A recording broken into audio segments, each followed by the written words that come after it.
30,000 लोग अगर 8 साल में लगे हैं तो 4 लाख हर साल हो गए। सरकारी नौकरी 1 ही लाख है, तो सरकारी नौकरी में तो 1-1.25 लाख से ज्यादा हो नहीं सकते। हर साल 20,000, 15,000, 20,000 हर किसी की अपेक्षा ये रहे कि हम सरकारी नौकरी प्राप्त करेंगे, दैट इज नॉट पॉसिबल। इसलिए बेरोजगारी का कोई आलम ऐसा हो कि सारे लोग यहाँ बेरोजगार दिखाने लग गए, तो इसलिए इस विषय को जहां तक सरकारी नौकरियों का विषय है, जिसे हमने कॉमन पात्रता परीक्षा, कॉमन एलिजिबिलिटी टेस्ट, इसका प्रावधान किया था, वो ग्रुप सी का एग्जाम हो चुका है। उसका रिजल्ट आज कल में ही आने वाला है।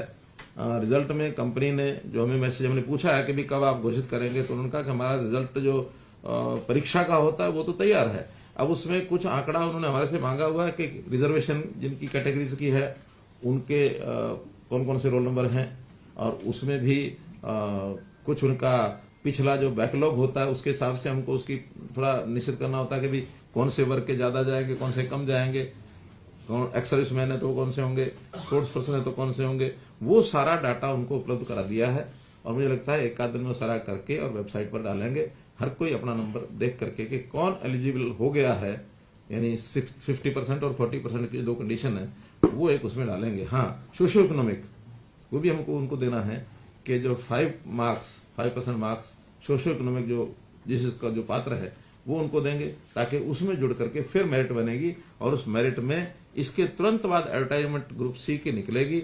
सी की एडवर्टाइजमेंट के लगभग 30,000 तो रिक्वेशन डिपार्टमेंट के पास आ गई है, 6,000 पुलिस की है, 36,000 और उस समय तक 1,000-2,000 बढ़ जाएगी। तो इस प्रकार से लगभग 36 और 40 के बीच में ये नौकरियां ग्रुप सी की अगले टीजीटी के अलग है 74। टीजीटी के अलग है, बिल्कुल ठीक है। तो 36 और 43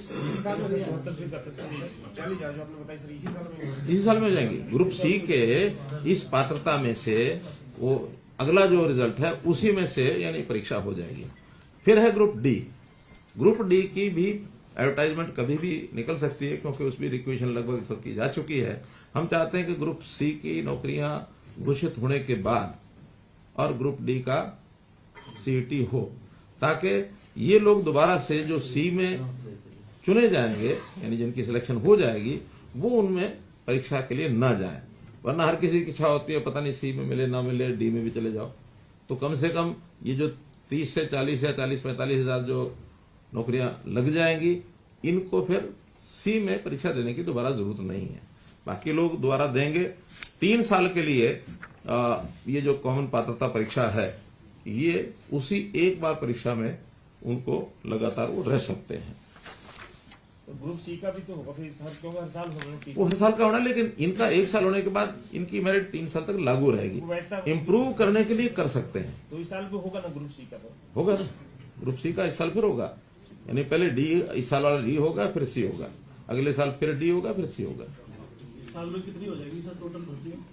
मैंने बताया कि अभी जैसे ग्रुप सी की 42-43, डी की ज्यादा नहीं होंगी, 15-17-20 के आसपास होंगी। कारण क्या कि ग्रुप डी की हमने 18,000 2 साल पहले की थी, तो ये तो बैकलॉग कुछ ज्यादा हो जाता है। सी का बैकलॉग ज्यादा है, कुछ कोविड के कारण से, कुछ वैसे कारणों से। 4 साल पहले ग्रुप डी को 19,000। वैसे भी ओवरऑल ग्रुप सी में संख्या ज्यादा है एम्प्लॉइज की, ग्रुप डी में उतनी नहीं है। हाँ जी, वही तो मैंने बताया। अब देखिए, इसको भी बड़ा एक मैजिक सा एक आंकड़ा आएगा। अब 6.5 लाख आप 18 साल और 60 साल के बीच की संख्या का अगर प्रतिशत निकालेंगे तो ये लगभग 6% बैठेगा, क्योंकि 1-1.25 करोड़ आबादी होती है। और अगर इसको 2.5 करोड़ से हिसाब से निकालेंगे, 3.25 करोड़ के हिसाब से, तो 2.5% हो जाएगा, कम हो जाएगी परसेंटेज।